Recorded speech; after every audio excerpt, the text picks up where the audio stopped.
ஈஸ்வரி சுமாரணி எல்லாம் ஒன்னாலதான் ஒரு பொட்ட பிள்ளை மாதிரி நடந்துக்க முடியும். யாரு தட்டு மாத்த சொன்னது? யாரையா தட்டு மாத்த சொன்னது? அந்த பிள்ளைக்கு நல்லது கெட்டது தெரியாதுன்னு சொன்னது யாருங்க? யாரோ சொன்னீங்களே, யார் அது? உனக்கு நல்லது கெட்டது தெரியுமா? என் வாழ்க்கை ஏன் கெட்டுச்சு தெரியுமா? இதே வார்த்தைனாலதான் நமக்கு தெரியாத நல்லது கெட்டது அந்த பிள்ளைக்கு தெரிஞ்சிருமான்னு சொன்னீங்களே. சம்மதமே கேட்காம ஒரு பையனை தலையில கட்டி வச்சீங்களே, அதனாலதான் இவ்வளவு பிரச்சனையும். ஒரு வார்த்தை சம்மதமான ஒரு வார்த்தை அன்னைக்கு அவரை கேட்டிருந்தீங்கன்னா நான் அப்படி நின்னு இருக்க வேண்டியதில்ல. ஊர் ஊரா ரோடா நாய் மாதிரி அலைஞ்சிருக்க வேண்டியதில்ல. கோயில் குளமா ஏறி குமரி குமரி அழுந்திருக்க வேண்டியதில்ல. 6 வருஷமா நான் பட்ட வேதனை இங்க இருக்கிற யாருக்கா தெரியுமாயா?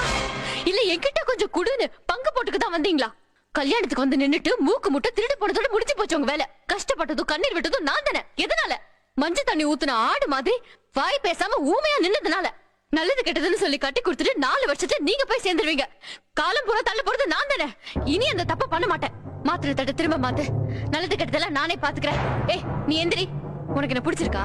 இல்ல கல்யாணம் பண்றதுக்கு ஆசையா இருக்கா? வேணாம். இந்த கல்யாணத்தை பண்ணி மரண தண்டனை அனுபவிக்கிறத விட 100 கொலையை பண்ணிட்டு அதே தண்டனை அனுபவிக்கலாம். ஏமா நான் கேட்கலன்னு கத்தி நீட்டாத. மிச்ச வாழ்க்கைக்கு உனக்கு ஒரு கல்யாணம் வேண்டாமா? ஒரு கல்யாணம் என்ன, 9 கல்யாணம் பண்ணிக்குவேன். 100 குழந்தை பெத்துக்குவேன். குடும்பத்தோட போட்டோ எடுத்து ஊர் முழுக்க போஸ்ட் ஒட்டிக்குவேன். அது எப்பங்கறத நான் முடிவு பண்ணிக்கிறேன். நீங்க எனக்கு சொல்ல வேண்டாம். சொத்து சுகம் பந்தம் பாசம் கௌரவம் பார்த்து முடிவாகிற கல்யாணம் என்னோடவே நிக்கட்டும்.